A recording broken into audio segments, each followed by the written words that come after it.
प्रणाम सभी को। मैं वैद्य अभय शाह आज कुछ बड़े अंतराल के पश्चात एक नया टॉपिक लेकर आया हूँ। आज के टॉपिक का नाम है लंगन चिकित्सा, जिसे एग्जैक्टली तो नहीं लेकिन राउंड अबाउट कह सकते हैं फास्टिंग थेरेपी। आयुर्वेद शास्त्र के अंदर 10 प्रकार के लंगन बताए गए हैं, लेकिन लंगन यानी क्या? लंगन का अर्थ है लघुता लाना, हल्कापन लाना। लंगन का संस्कृत में अर्थ है यत् किंचित लाघवकरम तल्लंगनम स्मृतम, अर्थात जो प्रक्रिया शरीर में हल्कापन लाती है उसे हम लंगन कहते हैं। तो हमें हल्कापन क्यों लाना है? हल्कापन कौन कौन से रोगों में लाने की जरूरत है? तो ये स्क्रीन पर आप देखोगे कि सबसे पहले जो भी भारीपन वाले रोग है, जैसे कि मधुमेह या साइनसाइटिस जिसमें सिर का भारीपन होता है, अपचन अर्थात पेट का भारीपन होता है, मोटापा शरीर का भारीपन होता है, बुखार आदि मामलों में लंगन एडवाइस किया जाता है। दूसरे कुछ रोग है जिस रोगों में जहाँ पे मार्ग में रुकावट है, बाधा है, अवरोध है, जैसे कि अस्थमा, सांस लेने में बाधा, यानी जो लंग्स है उसमें जो प्राणवायु का आवागमन होता है उसमें यदि बाधा आती है तो उसे हम अस्थमा कहते हैं। तो उसमें भी उच्च कोलेस्ट्रॉल यानी हाई कोलेस्ट्रॉल में, तो क्यों?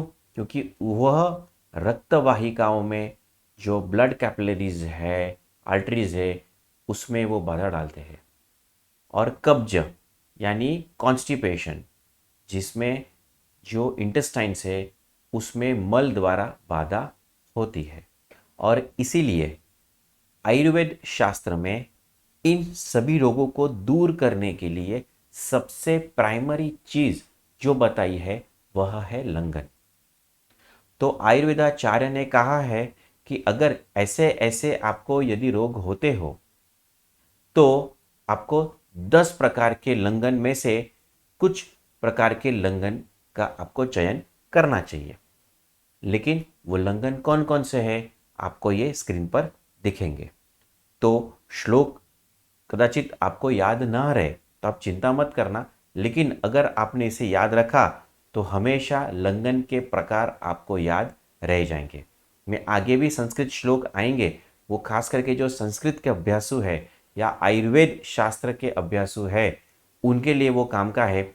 सामान्य जन के लिए उसमें मैंने हिंदी में और इंग्लिश में उसके अर्थ भी दिए हैं। तो देखते हैं 10 प्रकार के लंगन।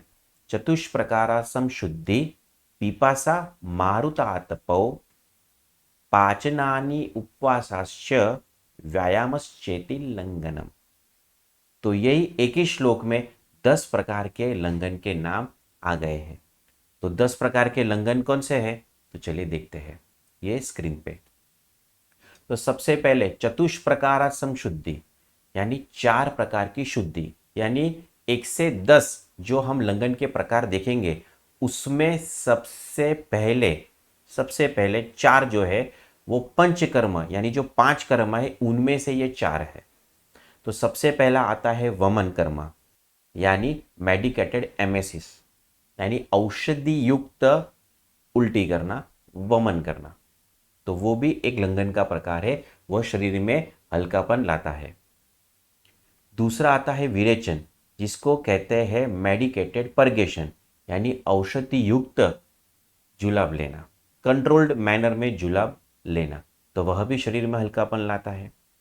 तीसरा प्रकार है निरूह बस्ती। देखो, बस्ती कर्म एक प्रकार का मेडिकेटेड एनिमा है, उसमें 2 प्रकार आते हैं, एक अनुवासन बस्ती और एक निरूह बस्ती। अनुवासन बस्ती यानी सिर्फ तेल का एनिमा दिया जाता है, और निरूह बस्ती वह है जिसमें काढ़े का उपयोग किया जाता है, जैसे कि दशमूल काढ़ा हो, त्रिफला का काढ़ा हो, यह काढ़े का उपयोग उसमें किया जाता है। तो ये 2 प्रकार में से निरूह बस्ती जो प्रकार है वह लंघन कर है। और चौथा है नस्य थेरेपी यानी नाइजल इनहेलेशन। तो ऐसी कुछ औषधियां हैं जो नाक में प्रविष्ट करने पर शरीर में हल्कापन लाता है, सिर में हल्कापन लाता है। ठीक है, तो ये 10 में से पहले हमने ये 4 देख लिए और बाकी के देखेंगे। पिपासा यानी प्यासे रहना। देखिए, शास्त्रकार क्या कहते हैं कि जब भी भूख लगे तब खाना चाहिए, जब भी प्यास लगे तब पीना चाहिए। तो फिर यहाँ पे प्यासे रहने को क्यों कहा है? क्योंकि वह भी शरीर में हल्कापन लाता है। जैन धर्म के अंदर भी भूख और प्यास, भूख के ऊपर जो आगे उपवास आता है उसमें वो आ जाएगा। भूख और प्यास को कंट्रोल करने को कहा है। वह वेग को जितना हो सके यथाशक्ति सहन करने को कहा है, क्योंकि वह शरीर में हल्कापन लाता है। और जब शरीर हल्का होता है तब हमारे शरीर में स्फूर्ति और उत्साह दोनों भी अभूतपूर्व तरीके से बढ़ जाते हैं विदाउट टेकिंग एनी विटामिन और कैल्शियम सप्लीमेंट्स।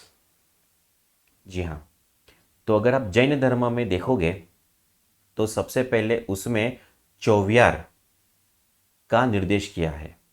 चौविहार यानी क्या? 4 प्रकार के आहार का त्याग। जैन धर्म के अंदर आहार के 4 प्रकार बताए गए हैं। अशन, पान, खादिम और स्वादिम। इन चारों प्रकारों का त्याग करना वो होता है चौविहार। फिर भी कुछ लोगों को होता है कि नहीं, सूर्यास्त के बाद हमको पानी तो चाहिए। तो भगवान ने कहा ठीक है, तू पानी की छूट रख।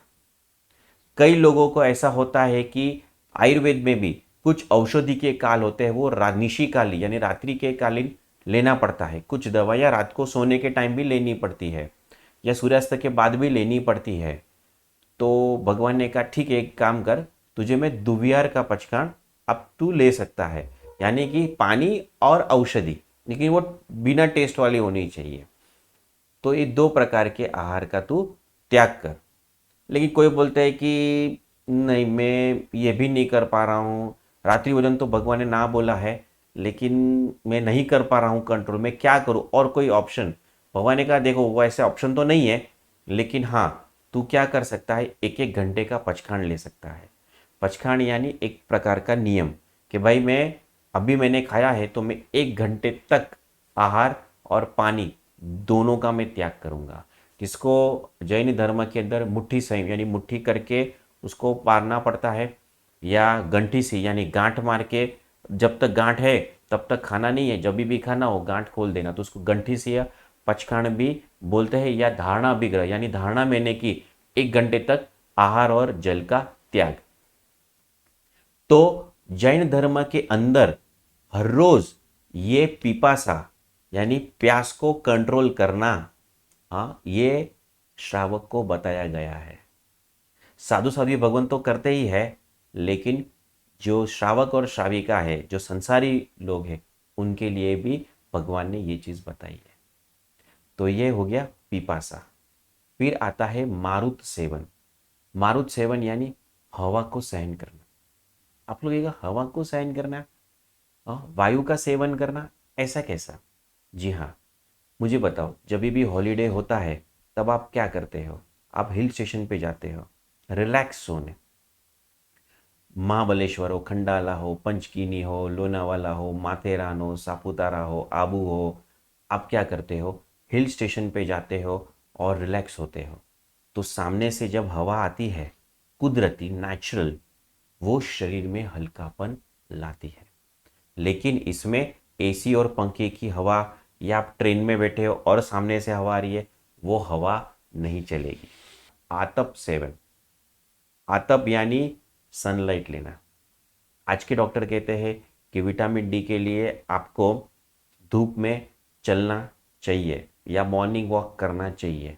आयुर्वेद शास्त्र कहता है कि मॉर्निंग सूर्योदय के 24 मिनट्स पहले और सूर्यास्त के 24 मिनट्स के बाद आप ये 48 मिनट्स आप चलोगे ना, आपको इनफ विटामिन डी मिल जाएगा, क्योंकि ये दोनों अवस्था में सूर्य एकदम कोमल होता है, तो हमें सनबर्न या कोई स्किन एलर्जी भी नहीं होती है। और हमारे जैन शास्त्रवादी भगवंतों को तो सामने चलकर धूप सहन करने को कहा है, लेकिन इसका एक आरोग्यकारी कारण भी है। क्या है? क्योंकि वो लंघन करे शरीर में हल्कापन लाते हैं। फिर आता है पाचन। पाचन यानी क्या कि जो शरीर की अग्नि, जो जठरा अग्नि है, उसको प्रदीप्त करे, उसको प्रदीप्त करे। और ऐसी कुछ आहार भी है और ऐसी कुछ औषधियाँ भी है जो जठरा अग्नि को प्रदीप्त तो करे ही करे, लेकिन जो भी कुछ खाया हो उसको पचा सके। ऐसे आहार और औषधि को पाचन कहते हैं। आगे मैं उसका लिस्ट दूंगा कि वह औषधियाँ वो आहार का पाचन करने में सहाय प्रदान करती है। तो ऐसी औषधियाँ और ऐसे आहार खाना भी लंघन कर है, शरीर में हल्कापन लाते हैं। फिर आता है उपवास। जैन धर्म में भी कहा है कि आपको भी उपवास की प्रैक्टिस रखनी चाहिए। तो ये उपवास लेकिन इतना है, लेकिन जैन धर्म ये कहता है कि आपको यथाशक्ति तप करना है, यानी आपकी जो शक्ति है उससे ऊपर जाके भी तप नहीं करना है। इतना ही नहीं, उस शक्ति के अंडर होके गुप्त रखकर, यानी कम करके तप नहीं करना है। अर्थात क्या? अगर मेरी शक्ति है एक उपवास करने की, अगर मैं नवकारशी करता हूँ तो वो नहीं चलेगा। अगर मेरी शक्ति नवकारशी की है और मैं ये उपवास का तप करता हूँ तो वो भी नहीं चलेगा। लेकिन हमें प्रैक्टिस करनी चाहिए कि मैं नवकारशी से उपवास तक पहुँच सकूँ। तो ऐसा भी नहीं है कि भाई आपको अपनी शक्ति नहीं बढ़ानी है, लेकिन अगर आपको अभी से कोई तप लेना है तो पहले आप अपनी शक्ति को जानो, पहचानो और उसके बाद तप करो, जिसके कारण उस तप में आपको आर्त ध्यान और रौद्र ध्यान ना हो। यानी क्या? आपको कोई किसी के प्रति द्वेष भाव ना हो, गुस्सा ना हो, चिड़चिड़ा ना हो, आपको क्रेविंग ना हो, शरीर में वीकनेस फील ना हो। ये सब होगा तब जाके आप उपवास, उप यानी नज़दीक और वास यानी रहना, नज़दीक रहना है। किसके पास नज़दीक रहना है? साधु साधी भगवान के नज़दीक रहना है, परमात्मा के नज़दीक रहना है और अपनी आत्मा के नज़दीक रहना है। तो यह उपवास रेगुलर प्रैक्टिस में करना चाहिए। और आप देखोगे अपनी भारतीय संस्कृति में जब ये श्रावण मास आता है और स्पेशली जो मॉनसून, कोई ना कोई व्रत, कोई ना कोई आराधना, कोई ना कोई तपश्चर्या होती है। सारे हिंदू धर्म में, सारे वैदिक संस्कृति में ये उपवास ये मॉनसून में ये जुड़ गया है। तो ये आयुर्वेद हमारी जीवनचर्या में ऑलरेडी है, लेकिन हमने उसे कभी जाना नहीं है। और आगे कहते हैं व्यायाम। व्यायाम, फिजिकल एक्सरसाइज, जिसको हम जिम भी बोलते हैं, जिससे हम सूर्य नमस्कार भी बोलते हैं, जिसको हम वर्कआउट्स भी बोलते हैं। बराबर। आज तो कई प्रकार के फिजिकल एक्सरसाइज आ गई है, वर्कआउट्स आ गए हैं, लोग जुम्बा भी करते हैं। ठीक है। तो जो भी फिजिकल एक्सरसाइज हो, और उसमें भी आयुर्वेद कहते हैं कि भाई आपको बलार्ध व्यायाम करना है, यानी आपके बल से आधा व्यायाम करना है। तो वो कैसे पता चलेगा कि मेरे बल से आधा व्यायाम हो गया है? तो उसमें कहा है कि मुंह सांस फूलने लगे, मतलब मुंह से हवा आने लगे, बगल में पसीना आए, सिर पर प्रस्वेद बिंदु यानी पसीना आए, तो समझना कि आपकी शक्ति का आधा व्यायाम हो चुका है। बस स्टॉप करो, उसके ऊपर आपको नहीं करना। तो व्यायाम करना, वर्कआउट करना, वो भी लाघव कर है, लंघन कर है, शरीर में हल्कापन लाता है। ठीक है। तो ये 10 हमने देखे कि 4 प्रकार की शुद्धि, पिपासा, मारुत, आतप, पाचन, उपवास और व्यायाम। ठीक है। तो ये 10 लंघन तो हमने देख लिए, लेकिन कौन से व्याधि में करवाया जाता है? ठीक है। तो और वो डिटेल में देखेंगे कि वो व्याधि कौन कौन सी है। चिंता मत करो ये श्लोक देखकर, हाँ, आपको ये कुछ बाय हार्ट नहीं करना है। लेकिन मैंने जैसे कहा जो आयुर्वेद के अभ्यासु है उनको या संस्कृत जिनको आता है, ये श्लोक देखो, संस्कृत ऐसे एक चीज़ है ना, आपको एक शॉर्ट एक वर्ड होता है, लेकिन उसको आप उसमें से इतना सारा एलोबरेट कर सकते हो कि पूरा एक पेज भर जाए। तो चलिए देखते हैं 10 प्रकार के जो लंघन है वह कौन कौन सी व्याधि में उपयुक्त है। तो देखते हैं स्क्रीन पे। सबसे पहले आता है प्रभुत श्लेष्म पित्तास्त्र, यानी जो पहले के जो 4 कर्म है, जैसे मैंने कहा वमन, विरेचन, निरूह, बस्ती और नस्य, ये 4 जो है ना, वो उनमें से जो वमन कर्म है वह खास करके जब कफ हो, पित्त हो या कोई ब्लड डिसऑर्डर हो उसमें अति उपयुक्त है। फिर आता है प्रभुत मल, यानी स्टूल ज़्यादा हो गया है तो उसमें विरेचन कर्म या निरूह बस्ती कर्म ये उपयुक्त है। संसृष्ट मारुत, अर्थात जिसके शरीर में वायु बढ़ गया हो उसमें यह निरूह बस्ती भी बहुत उपयुक्त होती है। बृहद शरीर यानी ओबेसिटी, तो उसमें वमन, विरेचन और बस्ती ये तीनों काम आते हैं।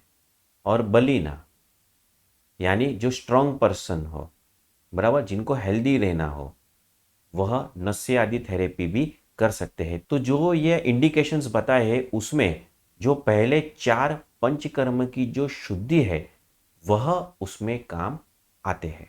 तो वमन, विरेचन, निरूह बस्ती और नस्य, ये जो 4 प्रकार के लंघन है वह इन रोगों में, इन व्यक्तियों में काम आते हैं। चलिए, तो बाकी के जो 6 रह गए हैं वो कहाँ कहाँ पे काम आएंगे, आगे देखते हैं।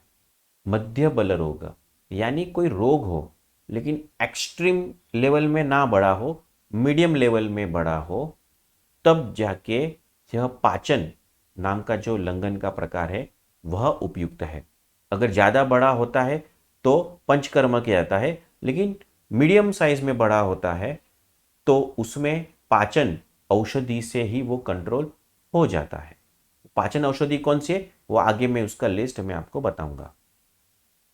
इतने नहीं, कफ पित्त समुत्था, यानी जहाँ पे कफ और पित्त बड़ा हो वहाँ पे भी यह पाचन जो लंघन है प्रकार का वह उपयुक्त है। इतना ही नहीं, छर्दी यानी कि वॉमिटिंग, अतिसार यानी डायरिया, हृदरोग यानी हार्ट डिजीज, विसूचिका अर्थात कॉलेरा, विसूचिका यानी वह रोग जिसमें सूचीवत वेदना हो, सूची यानी सुई, सुई जैसी वेदना हो पेट में, उसे विसूचिका कहते हैं।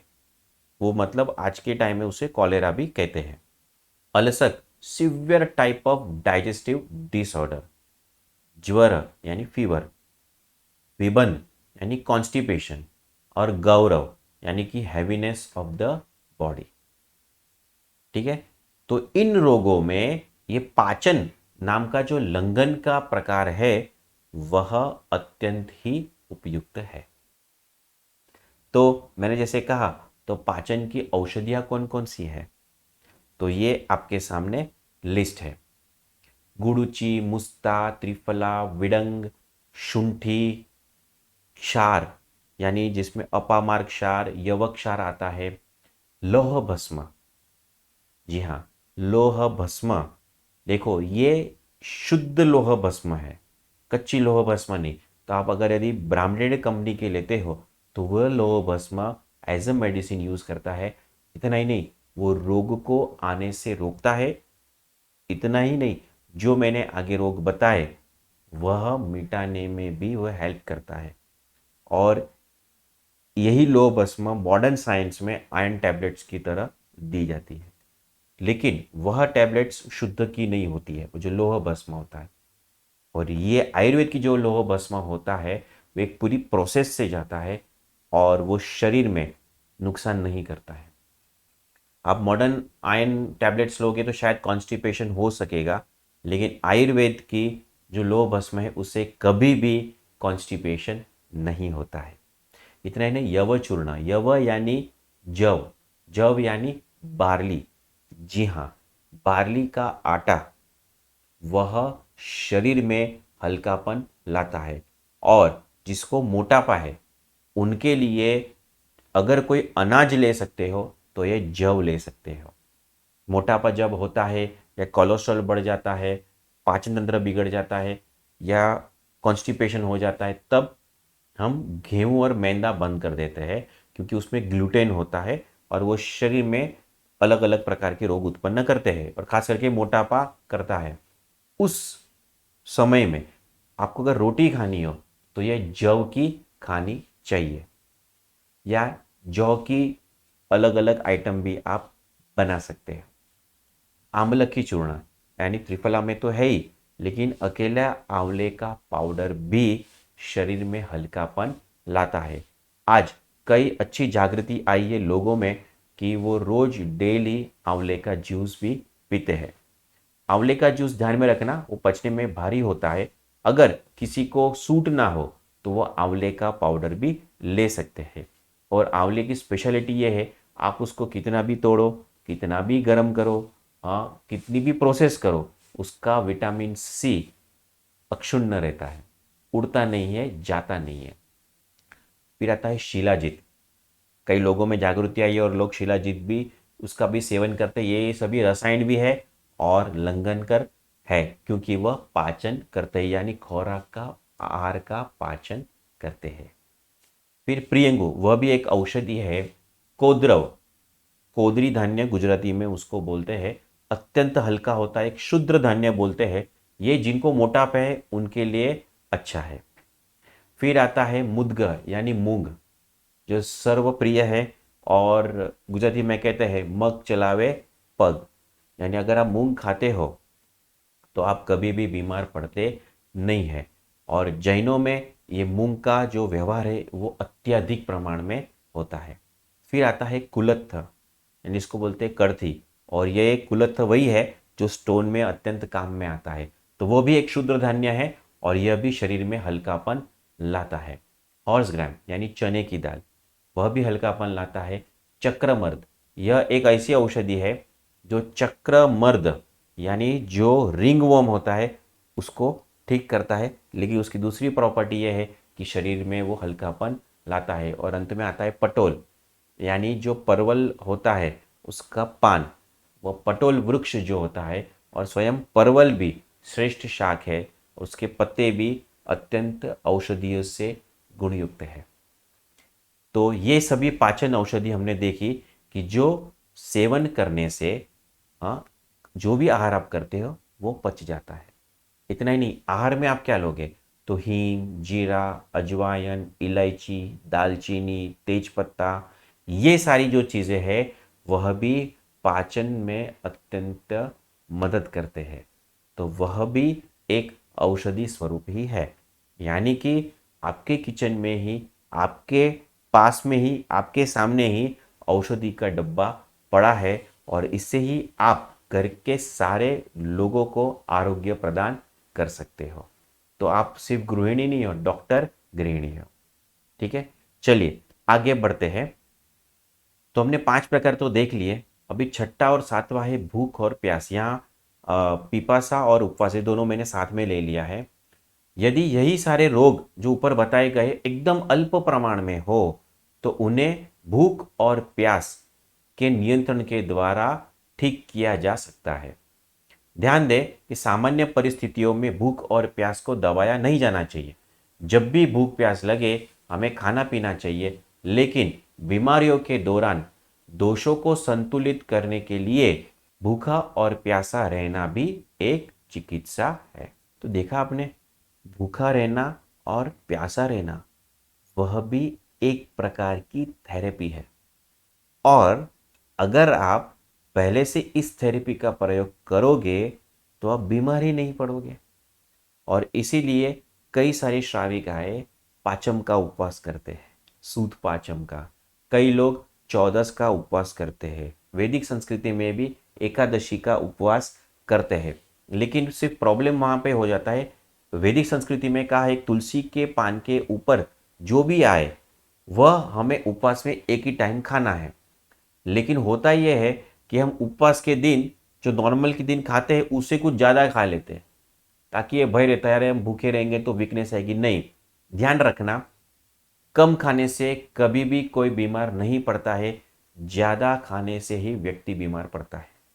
तो खास ध्यान में रखना, आप उपवास करो तो अगर आप कंट्रोल ना कर पाए तो फ्रूट और दूध वो आप ले सकते हो। और जो जैन धर्म के जो उपवास है उसमें तो केवल सिर्फ पानी, वह भी सूर्योदय के कुछ समय के बाद और अप टू सूर्यास्त तक के कुछ समय पहले वो पानी पिया जाता है। बाद में तो आहार और पानी दोनों का भी त्याग होता है। तो ये खास हमें रखना कि उपवास का आप अभ्यास रखना, क्योंकि अगर आप उपवास करते हो तो प्यास का भी अभ्यास हो जाता है। ठीक है, तो ये प्यासा रहना और भूखा रहना वह भी एक थेरेपी है। और बाकी के जो रह गए हैं कि जब भी यह सारे रोग, यदि मजबूत व्यक्ति बहुत थोड़े से अल्प बल वाले कोई रोगों से कोई पीड़ित हो तो उसमें जो 3 बताए गए हैं, कौन से, तो के सन एक्सपोजर, फिर विंड एक्सपोजर और एक्सरसाइज, ये 3 चीज़ अगर वो करता है तो उसका रोग भी चला जाता है। इतना ही नहीं, वो कभी बीमार भी नहीं पड़ता। तो यदि आप बलवान हो और थोड़े प्रमाण में ही रोग आया है तो आप ये फॉलो कर सकते हो, या तो रोज ये फॉलो करो और सारे प्रकार के रोगों से आप दूर रहो। तो आई होप आपको वो लंघन के 10 प्रकार पता चल गए होंगे। चलिए, आपने लंघन तो कर लिया, लेकिन वो लंघन सक्सेसफुल हुआ है कि नहीं हुआ है वो कैसे पता चलेगा? हाँ, कहीं ज़्यादा तो नहीं हो गया है ना, या कम तो नहीं हुआ है ना, लेकिन सम्यक रूप से लंघन हुआ है कि नहीं। तो आयुर्वेदाचार्यों ने आयुर्वेद शास्त्र के अंदर कुछ लक्षण बताए। अगर उनमें से एक या उससे ज़्यादा लक्षण आपको दिख रहे हैं तो समझ लेना आपका लंघन प्रॉपर हो गया है। तो वो कौन कौन से लक्षण हैं, चलिए देखते हैं। वात मूत्र पुरीषाणाम विसर्गे, अर्थात वायु यानी गैस, मूत्र यानी यूरिन और पुरुष यानी स्टूल। यहाँ पुरुष नहीं है, यहाँ पे पुरुष है, पुरुष यानी स्टूल। ये तीनों चीज विसर्गे यानी प्रॉपर तरीके से आ रहा है तो समझ लेना कि आपका लंघन प्रॉपर हो गया है।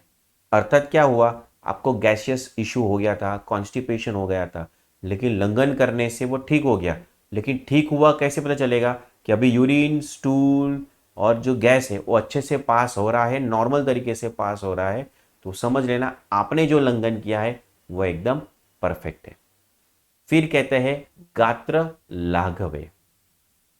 गात्र यानी शरीर और लाघव यानी हल्कापन, यानी कि यह लंघन करने के पश्चात अगर आपको शरीर में हल्कापन महसूस हो रहा है तो समझ लेना आपका लंघन एकदम परफेक्ट हो गया। एकदम लाइट फील होना चाहिए, जैसे ये पिक्चर में आपको दिख रहा है ना, एकदम जैसे लग रहा है कि हम हवा में उड़ रहे हैं। ठीक है, तो वात मूत्र पुरीषाणाम विसर्गे गात्र लाघवे। लेकिन आगे क्या कहते हैं, हृदय उद्गार कंठ आस्य शुद्धो, अर्थात क्या, हृदय शुद्धि, हार्ट एकदम अच्छे से, मतलब चेस्ट पेन नहीं, हार्ट बर्न नहीं, कुछ नहीं, तो हार्ट में कोई इश्यू नहीं हो रहा है। बराबर। फिर क्या आता है, उद्गार शुद्धि यानी डकार, आपको जो बेल्चिंग जिसको बोलते हैं, तो डकार जो होती है वह शुद्ध आनी चाहिए। अर्थात खट्टी, कड़वी, तीखी जो खाया है उसके टेस्ट वाली अगर वो नहीं आ रहा है तो समझ लेना आपका लंघन प्रॉपर है। फिर कहते हैं कंठ शुद्धि, अर्थात गले में कुछ अटक नहीं रहा है, जलन नहीं हो रही है, खट्टा तीखा कड़वा ऐसा कुछ लग नहीं रहा है, तो समझ लेना लंघन प्रॉपर है। और आस्य शुद्धो, मुख की शुद्धि, अर्थात मुख में भी कभी ऐसा लगता है कि कुछ अलग टेस्ट लगता है और कभी होता है कि टेस्ट ही नहीं लग रहा है, तो मुख की भी शुद्धि अगर हो जाती है, प्रॉपर जो खा रहे हो उसका टेस्ट प्रॉपर लग रहा है, इतना ही नहीं, ड्राइनेस ऑफ माउथ भी नहीं हो रहा है या ज़्यादा सलाइवेशन भी नहीं हो रहा है, लार भी ज़्यादा नहीं गिर रही है, तो समझ लेना आपका लंघन प्रॉपर है। फिर आगे क्या कहते हैं, तंद्रा क्लमे गते। तंद्रा यानी ड्राउजीनेस, कई लोगों को यह एक सिम्टम होता है कि भाई कुछ काम करो कि नहीं करो, ऐसे नींद नींद जैसा ही लगता है। निद्रा नहीं आती, तंद्रा आती है, एक आलसीपन हो जाता है, एक आंखों में भी भारीपन रहता है, शरीर में भी भारीपन रहता है और सिर में भी भारीपन रहता है और पूरा दिन ड्राउजी रहता है। तो वो चला जाता है वो लंघन करने से। और क्लमे गते, क्लम यानी फिजिकल एक्सर्शन, यानी एक जो शरीर में आपने एक श्रम लिया होता है, एक थकान होती है, वो थकान चली जाती है और स्फूर्ति और उत्साह आने लगता है। तो समझ लेना कि आपका लंघन प्रॉपर हुआ है। आगे कहते हैं स्वेदे जाते रुचो चैव, यानी स्वेटिंग, पसीना आने लगता है। मैंने कई लोगों को देखा है उनको पसीना ही नहीं आता है, तो वो बहुत बहुत गलत बात है। वह देखो 3 प्रकार के मल बताए हैं, यानी पहला जो है यूरिन, स्टूल और स्वेट, ये 3 चीज है वो बाहर आनी चाहिए। अगर जिसकी बाहर नहीं आती है, समझ लेना उसको कोई गंभीर रोग होंगे।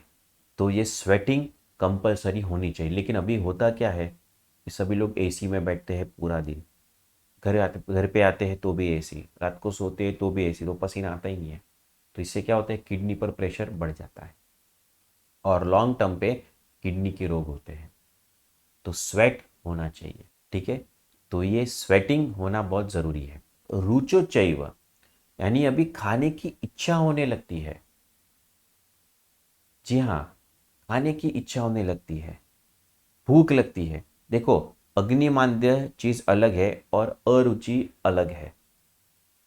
अरुचि में क्या होता है, भूख तो लगती है लेकिन खाना अच्छा नहीं लगता, इच्छा ही नहीं होती है, लेकिन भूख लगती है, बराबर। और कई में क्या होता है कि भूख नहीं लगती लेकिन खाना टेस्टी लगता है, लेकिन पेट में भूख नहीं होती है।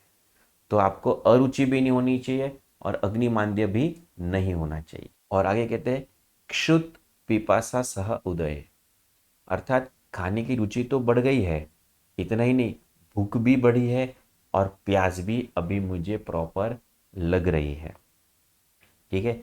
तो इतने भी लक्षण मिले तो समझ लेना कि यस, आपका लंघन प्रॉपर हुआ है। और इतने लक्षण अगर आ जाते हैं, एक या उससे ज़्यादा, तो समझ लेना कि आपका लंघन प्रॉपर हुआ है। इतना ही नहीं, निर्व्यथे, अर्थात शरीर को कोई व्यथा नहीं होती है। और किसको व्यथा नहीं होती है, अंतरात्मनि, अपनी जो आत्मा है ना, उसको भी कोई परेशानी नहीं होती है इस लंघन के कारण। यहाँ पे आयुर्वेदाचार्य कहते हैं कि आपको लंघन, उसमें भी उपवास भी ऐसे करना है कि आप में राग और द्वेष ना बढ़े, उल्टा वो शांत हो जाए। तो ये सभी लक्षण तो मिले, इतना ही नहीं, आत्मा को भी कोई त्रास नहीं होना चाहिए, उस प्रकार से आपको ये लंघन करना है। लेकिन कई लोग उसके ऊपर कर लेते हैं, जोश में और जोश में। तो ज़्यादा लंघन करने के नुकसान क्या है, चलिए देखते हैं स्लाइड में। सबसे पहला आता है पर्व भेद। पर्व यानी छोटे छोटे जो जॉइंट्स होते हैं, जैसे कि फिंगर्स के, हैंड के और फीट के जो फिंगर्स है, उसके जो जॉइंट्स है, स्मॉल जॉइंट्स, उसमें दर्द होने लगता है। इतना ही नहीं, अंग मर्दश्च, यानी पूरा बॉडी एक होने लगता है, शरीर दुखने लगता है। कास, कास यानी खांसी, खांसी बढ़ जाती है। और मुख शुष्कता यानी ड्राइनेस ऑफ माउथ, वो बढ़ जाता है।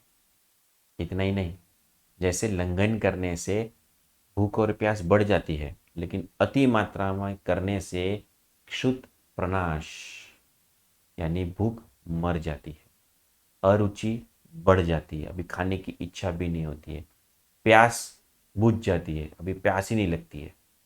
और दौर्बल्य श्रोत्र नेत्रयो, अर्थात आँख में और कान में भयंकर वीकनेस लगती है। जी हाँ, ये अति लंघन करने से इंद्रियों में भी दुर्बलता आने लगती है। इसलिए आप देखोगे कई लोग कुछ बहुत ज़्यादा उपवास करते हो तो उनकी आई साइट पर इम्पैक्ट होता है, फिर पारणा वगैरह करने पर फिर ठीक हो जाता है, लेकिन उस समय तक वो आँख में उसकी इफ़ेक्ट आ जाती है। और श्रोत्रेंद्रिय यानी सुनाई भी कम देने लगता है। तो यह दुर्बलता अति लंघन करने के कारण आती है। फिर आता है संभ्रम, अर्थात संभ्रम यानी चक्कर आना, वो चक्कर आने लगते हैं। कई आप देखो उपवास के अंदर एकदम अचानक से खड़े होते, आंखों के सामने अंधेरा आता है और फिर चक्कर आने लगता है। ये दिखाता है कि आपने थोड़ा सा ज़्यादा कर लिया या तो फिर पानी वगैरह कुछ पिया नहीं है। और आप देखो उपवास में पानी भी बहाता नहीं है। कई लोग जब अट्ठाई करते हैं या मासिक श्रमण करते हैं, तो जब लास्ट लास्ट के उपवास होते हैं उसमें आर पानी मतलब इच्छा ही नहीं होती, ऊपर से जो पानी पीते वो उल्टी हो जाती है। बराबर है। तो संभ्रमा, फिर ऊर्ध्ववात, ऊपर वायु आता है, गैसेस निकलने लगते हैं। कई मैंने देखे मासिक श्रमण के तपस्वियों को ऊपर से एकदम जोरदार बोलते हैं ना डकार आने लगती है, या कई लोगों को उल्टियाँ होने लगती है। बराबर है। तो ये किस कारण होता है कि वो लंघन अति प्रमाण में हो गया, वायु का प्रमाण बढ़ गया और ऊपर से वह वायु निकलता है। तमोहृदय यानी ब्रैडिकार्डिया, यानी हार्ट जो है ना एकदम स्लो डाउन हो जाता है। तो ये उन लोगों के लिए, हाई बीपी आदि लोगों के लिए ये अच्छा चीज़ है कि आप बीच बीच में अगर उपवास करोगे तो ये प्रॉब्लम जो हाई बीपी का है ऐसे ही वो लंघन से वो सॉल्व हो जाएगा। और कोलेस्ट्रॉल तो जाएगा ही जाएगा। लगभग क्या होता है, किसी कोलेस्ट्रॉल होता है उसके साथ में ये बीपी रहता है। तो अगर उपवास करते हो तो एक तो वजन भी घटता है, कोलेस्ट्रॉल भी कम होता है और हार्ट रेट थोड़ा सा स्लो भी हो जाता है, बीपी भी कम हो जाता है। और इतना ही नहीं, देहाग्नि बलनाशम, यानी जठराग्नि है उसका नाश, यानी अभी भूख नहीं लगती है, प्यास नहीं लगती है, कुछ नहीं लगता है। और बल का नाश, और बट नेचुरल है कि आप अगर ज़्यादा करते हो तो जो शरीर में वीकनेस तो लगेगी ही। ठीक है। तो ये सारे लक्षण है अति मात्रा में लंघन करने से। लंघन के कितने प्रकार है, लंघन कौन कौन से रोगों में करना चाहिए, सम्यक प्रकार से लंघन हुआ तो उसके लक्षण क्या है, अति मात्रा में किया तो उसके लक्षण क्या है। तो अगर इसको पूरे सेशन को अगर समराइज करें तो उसका 3 चीज़ इसमें से हमने निकाली है। सबसे पहली चीज़ कि शरीर में हल्कापन आता है, दूसरा रक्त के परिसंचरण में, ब्लड सर्कुलेशन में वह हेल्प करता है, इतना ही नहीं रोग से छुटकारा देता है। तो ये 3 चीज़ें जो है वो इसमें लाभ करती है। तो जो आप स्क्रीन पे देखते हो कि वो खाना नहीं है, लेकिन ये छोड़ना वही लंघन है। और आई होप कि आपने इसमें से काफ़ी कुछ सीखा होगा। कई सारे तपस्वी होंगे कि जो तपश्चर्या भी करेंगे। बस आप तपश्चर्या करो, अपनी शक्ति को बढ़ाओ, लेकिन ध्यान रखना शक्ति से एकदम ऊपर मत चले जाना जिसके कारण आपके मनोभाव में कोई परिवर्तन हो। तब ऐसे करना कि आप ज़्यादा से ज़्यादा धर्म कर सके। और याद रखना, अगर आप कोई भी तपश्चर्या करते हो, क्रिया अवश्य करना, क्योंकि क्रिया करने से यह होगा कि आपका माइंड डाइवर्ट हो जाएगा और बाकी सब जो शरीर के जो रोग है, शरीर में जो बदलाव आते हैं उपवास के कारण, उससे ध्यान हट जाएगा। शुरुआत में 3 दिन थोड़े डिफिकल्ट लगते हैं, 3 उपवास तक, लेकिन बाद में बॉडी उसको सूट कर देती है। लेकिन जो नहीं कर सकते उनको करना है। फिर भी बोले कि कैसे करेंगे, लेक्चर सुना है तो अभी तो पॉसिबल ही नहीं। ये पॉसिबल है, अगर आपकी शक्ति नहीं है फिर भी आपको करना है तो एक ही चीज़ कर सकते हैं और वो है, जी हाँ, गुरु कृपा से ही आप सारी तपश्चर्या कर सकते हो। और याद रखना, कोई भी प्रकार की साधना, कोई भी प्रकार की आराधना, किसी भी प्रकार की तपश्चर्या, वह कृपा साध्य है। गुरु की कृपा मिलने से ही आप ये सारी चीज़ कर सकोगे, प्रभु कृपा से ही ये सारी चीज़ें कर सकोगे। तो आई होप कि लंघन चिकित्सा आप समझ गए होंगे, उसके प्रोज एंड कॉन्स भी समझ गए होंगे। और ये समझने का अगर कोई फलश्रुति है तो आप भी लंघन स्टार्ट करो, उपवास आदि शुरू करो। ठीक है। अगले सेशन मेरा होगा पारणा कैसे करना है। तपश्चर्या तो सब कर लोगे, और मैं आपको बोलूँ, कोई बीमार है ना तपश्चर्या में नहीं पड़ते, वो पारणा करने के बाद बीमार पड़ते। मैंने कई ऐसे लोगों को देखा है जिनको फिर कितने लंबे टाइम तक पेट के रोग रहते हैं, थायराइड घुस जाता है, कोलेस्ट्रॉल घुस जाता है, मोटे ज़्यादा हो जाते हैं, जो पहले नहीं थे उपवास के पहले उससे डबल मोटे हो जाते हैं। ऐसा क्यों होता है? ये तपश्चर्या के कारण नहीं होता है, ये आपकी गलती के कारण होता है। पारने में आपने जो गलती की है, और उसके कुछ सिद्धांत है आयुर्वेद के, कि आप अगर उपवास आदि करते हो, लंबे करते हो, उसके बाद पारना कैसे, किस तरह, कितने टाइम तक करना है, वो हम जल्द से जल्द अगले सेशन में जानेंगे। हाँ, तब तक के लिए प्रणाम।